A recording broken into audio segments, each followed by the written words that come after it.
ഉള്ള ഉള്ള സമ്പത്ത് എന്ന് പറഞ്ഞാൽ നമ്മുടെ നാണയമല്ല, മണിയല്ല, നമുക്ക് എന്താണോ ഉള്ളത്, നമ്മുടെ ശരീരം എല്ലാം ഉണ്ട്.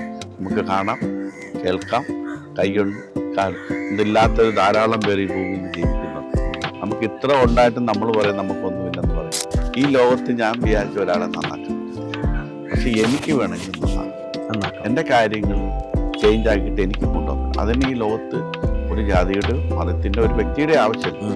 സമ്പത്തുണ്ടാകണമെങ്കിൽ നമുക്ക് വരുന്ന സമ്പത്തിൻ്റെ ഇത്ര ശതമാനമെങ്കിലും നമ്മൾ വിനിയോഗിച്ചു. അതൊരു ചിലപ്പോൾ എന്താണ്, എൻ്റെ കയ്യിലൊരു സാധനം സൂക്ഷിക്കാൻ തരുന്നു, അതെനിക്കത് പറ്റുന്നുള്ളത് കൊണ്ടാണ്. എന്തുകൊണ്ടാണ് സാറിൻ്റെയിലോട്ട് തരാത്തത്? കുട്ടിക്കാലത്ത് ഈ മണൽത്തരിയിൽ മേലോട്ട് നോക്കി കിടക്കുക, അന്ന് കണ്ടിട്ടുള്ളതും അന്ന് ഞാൻ സ്വപ്നം കണ്ടിട്ടുള്ളതും അന്ന് എൻ്റെ മനസ്സിൽ വന്നിട്ട് ചിന്തകളും മാത്രമേ ഞാൻ ഇതുവരെ ഇപ്പം സാറിൻ്റെ മുൻപിൽ ഇരിക്കുന്നത് വരെ ഞാൻ ഈ ആളുകളുടെ ഈ ഒരു അവസ്ഥയ്ക്ക് കാരണം അവരുടെ ആധ്യാത്മിക പുരോഗതിയാണോ അതോ തന്നെ തിരിച്ചറിയാത്തതുകൊണ്ടാണോ? ഈ പാവപ്പെട്ടവനും പണക്കാരനും അങ്ങനെ അന്തരമൊക്കെ വരും. നമ്മളൊരു ആധ്യാത്മികത അറിയാത്തതുകൊണ്ടാണോ അവനവനത്തിനെ തിരിച്ചറിയാത്തതുകൊണ്ടാണ്? അതെന്താന്ന് വെച്ചാൽ നമ്മുടെ സ്ഥിരകളിൽ പഠിപ്പിച്ചു വെച്ചിരിക്കുന്ന ചില സിസ്റ്റമുണ്ട്. ഇപ്പം ഞാൻ സ്വന്തമായിട്ട് പഠിച്ചൊരു കാര്യമുണ്ട്. ഈ ലോകത്ത് ഞാൻ വിചാരിച്ച ഒരാളെ നന്നാക്കാൻ പറ്റത്തില്ല, പക്ഷെ എനിക്ക് വേണമെങ്കിൽ നന്നാക്കാം. എൻ്റെ കാര്യങ്ങൾ ചേഞ്ച് ആക്കിയിട്ട് എനിക്ക് കൊണ്ടുപോകാൻ പറ്റും. അതിന് ഈ ലോകത്ത് ഒരു ജാതിയുടെ, മതത്തിൻ്റെ, ഒരു വ്യക്തിയുടെ ആവശ്യമില്ല. പക്ഷെ ഞാൻ തിരുത്തണം. പകരം എനിക്ക് പോയിട്ട് എൻ്റെ മുന്നേ ഇരിക്കുന്ന സാറിനെ തിരുത്താൻ പറ്റുമോ? സാർ ആരെങ്കിലും ജീവിതത്തിൽ ആരെങ്കിലും തിരുത്താം. പക്ഷെ നമുക്കറിയുന്ന കാര്യങ്ങൾ ഒരു പക്ഷേ നമ്മൾ ബുക്കുകളായിട്ടോ അല്ലെങ്കിൽ നമ്മുടെ അനുഭവമായിട്ട് പറയുമ്പോൾ അത് സ്വീകരിക്കുന്നവരുണ്ടാകും. അതാണ് നമ്മുടെ വിഷൻ തന്നെ. ഇപ്പോൾ മൺമറഞ്ഞു പോയിട്ട് കോടാനുകോടി മനുഷ്യരുണ്ട്. അവരെല്ലാം എഴുതിയിരിക്കുന്ന ഓരോ ഗ്രന്ഥങ്ങൾ ഇത് നമ്മൾ വായിക്കുന്നു, ഇല്ല നമ്മുടെ അനുഭവങ്ങൾ എല്ലാം കൂടെ ചേർത്തിട്ടാണ് നാളെ നമ്മൾ മൺമറഞ്ഞു പോകുമ്പോൾ ഇദ്ദേഹം എന്താണ് ഈ ലോകത്ത് ചെയ്തു വെച്ചിരിക്കുന്നത്, അത് പ്രാവർത്തിയം നമുക്ക് വേണമെങ്കിൽ ആ വഴി സ്വീകരിക്കാം. ഇല്ലെങ്കിൽ നമുക്ക് നമ്മുടെ അനുഭവം എന്താണോ അത് മറ്റുള്ളവർക്ക് പറഞ്ഞു കൊടുക്കാം. പകരം ഇന്ന് വേറൊരാൾ വേറൊരാൾ നന്നാകത്തില്ല. അവനവൻ തന്നെ വിചാരിച്ചാൽ മാത്രമേ അതിൻ്റെ പോകും. അതിന്ന് ലോകത്ത് എല്ലാ മനുഷ്യരിലും ആ ഒരു ആത്മാവ് എന്ത് വേണേലും അതൊരു സ്പിരിറ്റിലായിട്ട് ഉണ്ട്. പക്ഷെ ആ വഴി തിരഞ്ഞെടുക്കാനായിട്ടുള്ള അവസരം മറ്റുള്ളവർ കൊടുക്കുന്നില്ല എന്നുള്ളത്. കാരണം ഇപ്പം ഞാനൊരു ഉദാഹരണം പറഞ്ഞു കഴിഞ്ഞാൽ എന്തുകൊണ്ടാണ് പറ്റുന്നത്? ഏറ്റവും നല്ല ഒരു ദിവസത്തിൽ തുടങ്ങുന്ന ബ്രഹ്മമുഹൂർത്തം 3:30 മുതൽ 3 മണി മുതൽ അതൊരു വെളുപ്പിന് 5-6 മണി അതിങ്ങനെ ഗ്രാജുവലായിട്ട് ഇങ്ങനെ വന്ന് പോയിക്കൊണ്ടിരിക്കും. പക്ഷെ ഇവിടെ നമ്മൾ ശ്രദ്ധിക്കേണ്ട ഒരു കാര്യം, നമ്മുടെ സ്കൂൾ സമയം എത്രയാണ്? 10 മണിക്കാണ്. 2 മണി കൂടെ കഴിഞ്ഞാൽ ഉച്ചയായി. സത്യത്തിൽ നമ്മുടെ 2 മണിക്കൂർ കഴിഞ്ഞ് ഉച്ചയായി. അപ്പോഴത്തേക്ക് വരുന്ന ആൾക്കാർ ഓൾറെഡി ആ ദിവസത്തിൻ്റെ എല്ലാം കഴിഞ്ഞു. പക്ഷെ ബുദ്ധിപരമായിട്ട് ചില ആൾക്കാർ ചിന്തിക്കുന്നുണ്ട്. അവരാദ്യം തന്നെ ഈ കുട്ടികളെ ഒരു ആവശ്യമില്ലാത്ത മതങ്ങളെ പഠിപ്പിക്കുന്നു. വെളുപ്പിനെ രാവിലെ മതം പഠിപ്പിക്കുന്നതിന് പറ്റി രാവിലെ നമ്മുടെ സ്കൂളിൽ പഠിപ്പിക്കുന്ന കാര്യം പഠിപ്പിച്ചാൽ അത്രയും നല്ല ക്വാളിറ്റിയുള്ള മനുഷ്യരെ നമുക്ക് സൃഷ്ടിക്കാൻ പറ്റും. പകരം നമ്മുടെ കുട്ടികളെയൊക്കെ 8 മണിക്കോ 6 മണിക്കോ കൊണ്ടുപോയിട്ട് എന്താ പഠിപ്പിക്കുന്നത്? അതായത് മതത്തിൻ്റെ അല്ലെങ്കിൽ അതായത് ജാതിയുടെ കാര്യങ്ങളാണ് പഠിപ്പിക്കുന്നത്. ഒരു മനുഷ്യൻ എങ്ങനെയാണെന്ന് എല്ലാ ജാതിയും പഠിപ്പിക്കുന്നത്. പക്ഷെ ഇപ്പോഴത്തെ ജാതിയോ മതമോ അത് പഠിപ്പിക്കുന്നില്ല. അവരെ പഠിപ്പിക്കുന്ന നമ്മൾ എങ്ങനെ കൂട്ടായിരിക്കണം, അല്ല നമ്മുടെ മറ്റുള്ളവരെ ആധിപത്യം മറ്റുള്ളവരിൽ എങ്ങനെ ഉണ്ടാക്കണമെന്നുള്ളത് മതം പഠിപ്പിക്കുന്നു. എങ്കിലൊരു മനുഷ്യനായിട്ട് പഠിപ്പിക്കാൻ പറ്റുന്ന ഒരു സ്ഥലം എന്ന് വെച്ചാൽ സ്കൂളുകളാണ് സാധാരണ നമ്മുടെ. പക്ഷെ അതിൻ്റെ സമയം എന്ന് വെച്ചാൽ ഈ പറയുന്ന 10 മണിയല്ല വേണ്ടത്. ഒരു 8 മണിക്ക് വരുന്നൊരു കുട്ടി സ്കൂളിൽ പോകണമെങ്കിൽ മിനിമം ഒരു 5 മണിക്ക് നോർമലായിട്ട് എണീക്കണം. പക്ഷെ ഇവിടെ 10 മണിക്കാണ് വരുന്ന സ്കൂളെങ്കിൽ 8 മണിക്ക് 9 അത് ഇപ്പം മാറ്റം ഉണ്ടാകാം. പക്ഷെ എന്നാൽ പോലും നല്ല സമയത്ത് നല്ലത് പഠിപ്പിക്കുന്നില്ല, ആവശ്യമില്ലാത്ത കാര്യങ്ങൾ. അത് എൻ്റെ അഭിപ്രായം, മറ്റുള്ളത് വിമർശിക്കാം. അപ്പം നമ്മൾ വെളുപ്പിനെ ചെയ്യേണ്ട കാര്യങ്ങൾ വെളുപ്പിനെ തന്നെ ചെയ്യണം. അത് വിട്ടിട്ട് വേറൊരു സമയത്ത് പോയി ചെയ്തതിന് വല്ല പ്രയോജനമുണ്ട്. അപ്പം നമ്മുടെ സ്കൂൾ തലത്തിൽ വരുന്നിട്ടുള്ള മാറ്റങ്ങൾ സ്കൂൾ തലം ഏർലി മോർണിംഗ് ആക്കണം. ഏർലി മോർണിംഗ് ആക്കി അത്രത്തോളം നമുക്ക് നല്ല ഗുണനിലവാരമുള്ള ഏതൊരു സംഭവം നമ്മൾ ഹൈബ്രിഡ് വരണം. അത് കിട്ടണം. ഇല്ലെങ്കിൽ നമ്മൾ ഈ പറഞ്ഞ കണക്ക് അതൊരു തെറ്റായ സമയം. എൻ്റെ വ്യക്തിപരമായിട്ടായി ഇപ്പം ഞാൻ ആരെയും തീർച്ചയായും ഞാനും അല്ല മനസ്സിലാക്കിയിട്ടുള്ള നമ്മുടെ കാര്യം. ആധ്യാത്മിക ചിന്തയിൽ ഇതൊക്കെ നമുക്ക് നല്ലതാണ് ശരി. ഈ ബ്രാഹ്മമുഹൂർത്തവും ഒക്കെ ഒരു മതത്തിന്റെ അല്ല, അതൊന്നും അല്ലല്ല ഇത് ഈ പ്രപഞ്ചത്തിലുള്ള എല്ലാവർക്കും ഉള്ളതാണ് ഈ തന്നിട്ടുള്ള. മുഹൂർത്തം എന്ന് പറയുന്നത്, എല്ലാവർക്കും ഉള്ളതാണ്. ആ മുഹൂർത്തത്തിൽ പഠിക്കുമ്പോൾ ഉണ്ടാകുന്ന ബുദ്ധി വികാസവും തലച്ചോറിന്റെ ഉന്മേഷവും ഉണർവൊക്കെ കിട്ടുന്ന സമയമാണത്. തീർച്ചയായിട്ടും ഒരുപാട് ഗ്രാസ്പ് ചെയ്യാൻ പറ്റുന്ന ഒരുപാട് അനുഭവങ്ങൾ അതിന് അതെ. നമ്മളിപ്പോൾ തന്നെ കണ്ടില്ലേ. ഇപ്പം കുട്ടികൾ പലരും MDMA അല്ലെങ്കിൽ അത്തരം ഡ്രഗ് അങ്ങനെയൊക്കെ യൂസ് ചെയ്ത് പോവുകയാണ്. അപ്പോൾ ഈ നമ്മുടെ ഈ ആധ്യാത്മിക ചിന്ത ഇവരിലേക്ക് എത്താത്തത് കൊണ്ടാണോ, കറക്റ്റായ രീതിയിൽ എത്താത്തത് കൊണ്ടാണോ, അല്ലെങ്കിൽ അത് എത്താനായിട്ട് നമ്മുടെ മുൻ തലമുറയുള്ള അല്ലെങ്കിൽ നമ്മൾ അവരെ കൂടെ ഉള്ളവർ തന്നെ അച്ഛനമ്മ എന്ന് പറയാം, അല്ലെങ്കിൽ ഇപ്പോഴുള്ള തലമുറയിലുള്ള ആൾക്കാർ അത് കൃത്യമായി അവർക്ക് പറഞ്ഞു കൊടുക്കാത്തതുകൊണ്ടാണോ അവരൊക്കെ വേറിട്ട വഴിയിൽ പോയി? തീർച്ചയായിട്ടും അത് നമ്മുടെ കുടുംബത്തിൽ നിന്ന് തുടങ്ങേണ്ട ചില കാര്യങ്ങളുണ്ട്. അപ്പോൾ എല്ലാ മനുഷ്യരും നമ്മുടെ സാഹചര്യം കൊണ്ട് പഠിക്കണമെന്നില്ല. അതായത് ഒരു 100 കുട്ടികൾ ജനിച്ച 5 10 കുട്ടികളാണ് അതിനകത്ത് നിന്ന് അവൻ്റെ സ്വയം അനുഭവത്തിൽ നിന്ന് പിന്നെ ബാക്കിയുള്ള രീതിയിൽ ഞാൻ ഈ പഠിത്തത്തിൻ്റെ രീതി ഇപ്പോൾ MDMA കാര്യം ഞാൻ പറഞ്ഞത്. കഴിഞ്ഞൊരു വർഷം തന്നെ MDMA അല്ലെങ്കിൽ മയക്കുമരുന്ന് ഇതുമായിട്ട് ബന്ധപ്പെട്ട് സർക്കാർ മീഡിയ കുറേ അധികം പ്രചരണം നടത്തി. ഈ മറ്റൊരു രാജ്യങ്ങളിൽ ഇങ്ങനെ പ്രചരണമൊന്നും നടത്താറില്ല. പ്രചരണം നടത്താത്തതെന്ന് വെച്ചാൽ നമ്മൾ എന്താണോ വേണ്ടെന്ന് വെക്കുന്നത് പ്രചരണം നടത്തുമ്പോൾ അതിന് കൂടുതൽ ആവശ്യക്കാർ വരിക. ഇനി MDMA കാര്യം പറഞ്ഞു. ഇതൊരു 6-7 വയസ്സായിട്ടുള്ള കുട്ടികൾക്ക് വരെ അതറിയാം. അതെന്തുകൊണ്ട് സംഭവിക്കുക? അത് വിപണനം ചെയ്യുന്ന ആൾക്കാർക്ക് മാർക്കറ്റ് ചെയ്യാൻ പറ്റില്ല, പകരം അവർ സർക്കാരിനെ കൊണ്ട് മാർക്കറ്റ് ചെയ്യും. തത്വത്തിൽ നോക്കുമ്പോൾ സർക്കാർ ചെയ്യുന്ന പോസിറ്റീവുകൾ അതാണ് ഏറ്റവും വലിയ റോങ്.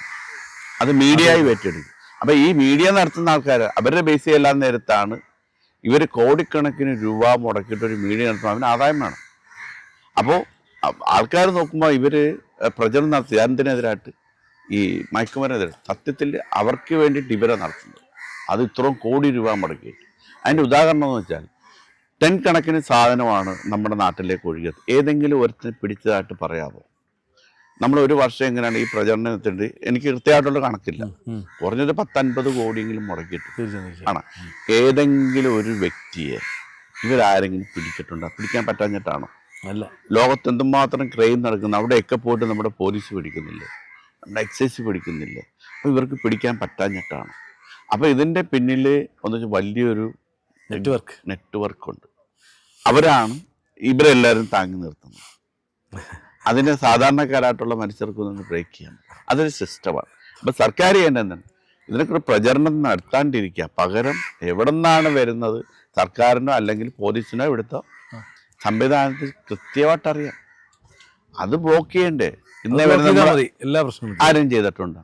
അപ്പൊ അങ്ങ് പറഞ്ഞ ശരിയാണ്. ഇത് ഒറ്റയടിക്ക് സർക്കാർ നിർത്താന്നുള്ളത് എന്തായാലും അതൊരു പുതിയൊരു വീക്ഷണമാണ്. കാര്യം ഇത് നമ്മൾ തന്നെ പരസ്യം ചെയ്യും പോലെ ഇപ്പൊ അവർക്ക് അവർക്ക് വേണ്ടി നമ്മുടെ അപ്പോൾ ഇതിലൊരു കാര്യം ഞാൻ പറഞ്ഞല്ലോ, ഇപ്പൊ കുടുംബ ബന്ധങ്ങൾക്ക് വേണ്ടത് ഒരു ആധ്യാത്മിക ജീവിതമാണ് ആവണം എന്നാണ് എനിക്ക് പലപ്പോഴും തോന്നിയിട്ടുള്ളത്. അത് എത്രത്തോളം നമുക്ക് ഇൻഫ്ലുവൻസ് ചെയ്യാൻ പറ്റും ഈ കുടുംബങ്ങളെയും ഇതേപോലെ ഈ തലമുറയൊക്കെ എത്രത്തോളം അത് ഇൻഫ്ലുവൻസ് ആവും അവര്? അത് ഞാൻ പഠിച്ചിട്ടുള്ളൊരു കാര്യം ഞാൻ നേരത്തെ പറഞ്ഞു. ഞാൻ സാറിനൊരു ദേഷ്യം വെച്ചുകൊണ്ടിരിക്കുക. ഓക്കെ, സാർ അറിയുന്നുണ്ടോ? ഞാൻ അറിയുന്നില്ല, ഉള്ളിൽ എനിക്കറിയില്ല. ധാര ചുവന്നുകൊണ്ട് നടക്കുന്നത് ഞാൻ മാത്രമാണ്. അങ്ങനെ നോക്കിക്കഴിഞ്ഞാൽ ഇപ്പം എൻ്റെ വീട്ടിൽ ഞങ്ങൾ 9 മക്കളാണ്. ആദ്യം എല്ലാ കുടുംബത്തുള്ള ഒരു പ്രത്യേകത എന്ന് വെച്ചാൽ ഇവർ തമ്മിലടിയായിരിക്കും. 9 മക്കളെന്ന് പറയുമ്പോൾ 9 പേര് വേറെ ഔട്ടർ കൂടെ വരാൻ നിർത്തും. അതൊരു വലിയൊരു കോംപ്ലിക്കേറ്റഡ് ആയിട്ടുള്ള വിഷയമായിട്ട് മാറുന്നത്. പക്ഷെ അതിനെ സാധൂകരിക്കാനായിട്ട് അവിടെയാണ് സമ്പത്ത്. ഈ സമ്പത്ത് എന്ന് പറഞ്ഞാൽ ആർക്കും പ്രത്യേകിച്ച് നമ്മുടെ ദൈവം അനുവദിച്ച് ഇങ്ങനെ കൊടുത്തിട്ടൊന്നുമില്ല. അവനവൻ്റെ ദീർഘവീക്ഷണം ഈ പറഞ്ഞ ആധ്യാത്മികമായിട്ടുള്ള ഒരു ഇതിനകത്ത് കൂടെ ഒരു സമ്പത്ത് ഉണ്ടാകത്തുള്ളൂ. സമ്പത്ത് ഉണ്ടാകണമെങ്കിൽ നമുക്ക് വരുന്ന സമ്പത്തിൻ്റെ ഇത്ര ശതമാനമെങ്കിലും നമ്മൾ വിനിയോഗിച്ചിരിക്കണം. അതൊരു ചിലപ്പോൾ എന്താണ് എൻ്റെ കയ്യിലൊരു സാധനം സൂക്ഷിക്കാൻ തരുന്നു, അത് എനിക്കത് പറ്റുന്നുള്ളത് കൊണ്ടാണ്. എന്തുകൊണ്ടാണ് സാറിൻ്റെയിലോട്ട് തരാത്തത്? അങ്ങനെ കപ്പാസിറ്റി ഉള്ളവർക്ക് അത് കൊടുത്തുകൊണ്ടിരിക്കും. ഇപ്പം എൻ്റെ വീട്ടിൽ അപ്പം നേരത്തെ പറഞ്ഞ കണക്ക് ഞാൻ എന്നെ ചുറ്റുമുള്ളവരോട് ദേഷ്യപ്പെട്ടുകൊണ്ട് നടന്നു കഴിഞ്ഞാൽ അവരാരും അറിയുന്നില്ല. ഞാൻ മാത്രമേ ചോന്നുകൊണ്ടെടുക്കും. അത് ഫസ്റ്റ് ഓഫ് ഓൾ നമ്മൾ അതങ്ങോട്ട് മാറ്റി വെക്കുക. എനിക്ക് എൻ്റെ മനസ്സിനെ എങ്ങനെ ശാന്തമാക്കി വെച്ച് മുന്നോട്ട് പോകാൻ പറ്റും? ഞാൻ പിന്നെ എന്താണ് കൊടുങ്കാറ്റും പിന്നെ കള്ളും മുള്ളും നടന്ന ഒരു ചിന്താഗതിയുമായിട്ടാണ് ഞാൻ പോകുന്നതെങ്കിൽ ഒരു കാലത്തും എനിക്ക് ആ ഒരു പരിധി വിട്ട് അപ്പുറത്തോട്ട് പോകാൻ പറ്റും. ഇത് തന്നെ ഭൂരിപക്ഷം വരുന്ന ആൾക്കാരുടെ ചിന്താഗതി. രണ്ടാമത് അതിനെക്കുറിച്ച് നമ്മുടെ കുട്ടികളെ തന്നെ പല ഘടകങ്ങളായിട്ട് വളരെ മോശം രീതിയിൽ ചിന്തിച്ച് അവനൊക്കെ, ഞാൻ നേരത്തെ മതം ഞാൻ തിരിച്ചു വരികയില്ല. മതം എന്ന് വെച്ചാൽ മനുഷ്യർ നന്നാകണമെന്നാണ്. പക്ഷെ ഈ കാലഘട്ടത്തിൽ മനുഷ്യരെ നന്നാക്കാൻ്റെ മതം ഒന്നും ചെയ്യുന്നില്ല. അത് കുറച്ച് ആൾക്കാരുടെ ബിസിനസ് സ്ഥാപനമായിട്ട് മാത്രമാണ് അത് കാണുന്നത്. പകരം മനുഷ്യനെ മനുഷ്യനായിട്ട് കാണണമെന്ന് ആര് വിചാരിക്കുന്നു അവിടെ നന്മ തുടങ്ങുന്നു, അവന് സാമ്പത്തികമായിട്ട് ഉയർച്ച തുടങ്ങുന്നു. അതിൽ മാത്രം നമുക്ക്, ഞാൻ നേരത്തെ ഒരു കാര്യം കൊണ്ട്, ഞാൻ എൻ്റെ കുട്ടിക്കാലത്ത്, ഞാൻ എൻ്റെ ലൈഫിൽ ഇതുവരെ നേടിയിട്ടുള്ള കാര്യമൊക്കെ കുട്ടിക്കാലത്ത് ഈ മണൽത്തരിയിൽ മേലോട്ട് നോക്കി കിടക്കുമായിരുന്നു. അന്ന് കണ്ടിട്ടുള്ളതും അന്ന് ഞാൻ സ്വപ്നം കണ്ടിട്ടുള്ളതും അന്ന് എൻ്റെ മനസ്സിൽ വന്നിട്ട് ചിന്തകളും മാത്രമേ ഞാൻ ഇതുവരെ ഇപ്പം സാറിന് മുൻപിൽ ഇരിക്കുന്നത് വരെ ഞാൻ ചെയ്തിട്ടുള്ളൂ. അതെന്നെ എൻ്റെ വിദ്യാഭ്യാസം കൊണ്ടോ അല്ലെങ്കിൽ എൻ്റെ സമ്പർക്കം കൊണ്ടോ അല്ലെങ്കിൽ മറ്റുള്ളവരുടെ സഹായം കൊണ്ടോ സംഭവിച്ചിട്ടുള്ള കാര്യം, അത് നാച്ചുറലായിട്ട് വന്നിട്ടുള്ള, ഇതാണ് സത്യം. അപ്പോൾ അതുകൊണ്ട് നമ്മുടെ മനസ്സിനെ പരുവപ്പെടുത്തി നമ്മളെടുക്കുക, അതായത് മറ്റുള്ളവർക്ക് അടിമപ്പെടാൻ. അതുകൊണ്ടാണ് ഞാൻ നേരത്തെ, ഞാൻ കാറ്റഗിസം പഠിക്കാൻ പോയിട്ടില്ല. ഓക്കെ, എനിക്ക് കാറ്റഗിസം നിരന്തരമായിട്ട് പഠിച്ചുകൊണ്ടിരിക്കുന്ന പിള്ളേരൊക്കെ ഈ പറഞ്ഞ കണക്ക് നമ്മുടെ ഞാനത് മോശം പറയില്ല. അപ്പം നമ്മളിതൊന്നും പോകാണ്ട് തന്നെ നമ്മളിലേക്ക് ഒരു ദൈവികമായിട്ടുള്ള കണ്ണം നമ്മളാണ് ഉണ്ടാക്കിയെടുക്കുന്നത്. അത് ഈ പറഞ്ഞ മൂന്നാമത്. പക്ഷേ അത് മാതാപിതാക്കൾ മാതൃകയായെങ്കിൽ മാത്രമേ കുടുംബങ്ങളിലുള്ള ആൾക്കാർക്ക് ഒരു സമാധാനം ഐക്യവും ഉണ്ടാക്കിയെടുക്കാൻ പറ്റും. തീർച്ചയായിട്ടും അങ്ങനെയായിട്ടുള്ള ഒരു ദീർഘനേരത്തെ ഒരു സംസാരത്തിൽ തന്നെ ഞാൻ പറയില്ലേ, എനിക്കും ഒരു പോസിറ്റീവ് വൈബാണ് കിട്ടുന്നത്. അങ്ങയുടെ സ്വപ്നമാണ്, അങ്ങ് അന്ന് കൊച്ചിലെ കണ്ട, ആകാശത്ത് നോക്കി കണ്ട സ്വപ്നമാണ് നീ യാഥാർത്ഥ്യമായതും, അല്ലേ? അത്ര യാഥാർത്ഥ്യമായതും. അല്ലാണ്ട് അപ്പുറത്തോട്ടൊന്നും എനിക്ക് ഒന്നുമില്ല, അതിനപ്പുറം ഒന്നുമില്ല. ദൈവം എന്നാണ് എൻ്റെ സ്വന്തം ജോലി തന്നെയാണ് എൻ്റെ. അത് എന്നോട് എപ്പോഴും, ഇപ്പം ഞാൻ ഇരിക്കാൻ നേരത്തെ എൻ്റെ നാവില് എനിക്ക് പറയാനുള്ളത് പറഞ്ഞെങ്കിൽ അത് ദൈവത്തിൻ്റെ ഒരു കടാക്ഷം എനിക്കുണ്ടാകണം, ദൈവത്തിൻ്റെ അനുഗ്രഹം ഉണ്ടാകണം. അല്ലെ എനിക്കൊന്നും പറയാൻ പറ്റത്തില്ല. ഈ പ്രപഞ്ചം തന്നെ നമ്മുടെ കൂടെ ഉണ്ടാവും. ഞാൻ ഈ പൈലോക്കിലൂടെയൊക്കെ ഞാൻ കുറെ ബുക്ക് വായിച്ചിട്ടുണ്ട്. ഈ ബുക്കുകളെല്ലാം വായിക്കുമ്പോൾ ഞാൻ അറിയിക്കുന്നില്ല, ഞാൻ ചെയ്തിട്ടുള്ള കാര്യമല്ലേ ഇവർ പറയുന്നത്. പക്ഷെ അത് ഞാനൊരു ബുക്കായിട്ട് എഴുതിയിട്ടില്ലെന്നേ ഉള്ളൂ. തീർച്ചയായിട്ടും അങ്ങയുടെ അനുഭവങ്ങൾ ഉടനെ ഞങ്ങൾ പ്രതീക്ഷിക്കുന്നു.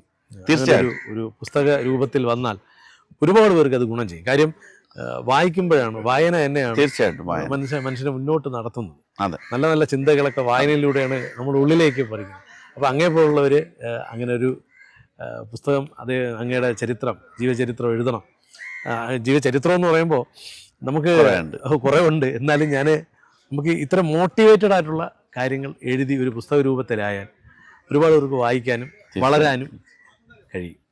എന്തായാലും താങ്ക് യു. ഓക്കെ, ഒത്തിരി സന്തോഷം. നമ്മൾ ഇന്നലെ കണ്ടത് ഞാൻ ഇങ്ങനെ അഭിമുഖം ആയിട്ട് ബന്ധപ്പെട്ട് എനിക്ക് ഒരിക്കലും ഇല്ല, ഇങ്ങനെ ഒരു ചിന്ത വന്നിട്ടില്ല. എന്നാൽ പോലും ഒത്തിരി സന്തോഷം. ഞാൻ അങ്ങയോട് നന്ദി പറയാണ്.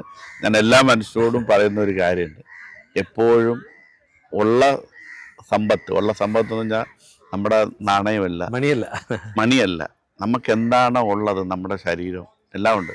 നമുക്ക് കാണാം, കേൾക്കാം, കൈകൊണ്ട് ഇതില്ലാത്തൊരു ധാരാളം പേർ ഈ ഭൂമിയിൽ ജീവിക്കുന്നുണ്ട്. നമുക്ക് ഇത്ര ഉണ്ടായിട്ടും നമ്മൾ പറയും നമുക്കൊന്നുമില്ലെന്ന് പറയും. അതാണ് ഏറ്റവും മനുഷ്യൻ്റെ തെറ്റായ ഒരു ചിന്താഗതി. നമുക്ക് എന്താണോ ഉള്ളത് അതിനെ ഓർത്ത് എപ്പോഴും നന്ദി പറഞ്ഞുകൊണ്ടിരിക്കുക. ഗ്രാറ്റിറ്റ്യൂഡ് അതുണ്ടെങ്കിൽ മാത്രമേ നമ്മൾ ജീവിതത്തിൽ എന്തെങ്കിലും നമുക്ക് നേടാൻ പറ്റൂ. അതുകൊണ്ട് ഒത്തിരി സന്തോഷത്തോടെ എൻ്റെ വാക്ക് നിർത്തുന്നു. നന്ദി, നമസ്കാരം. Thank you.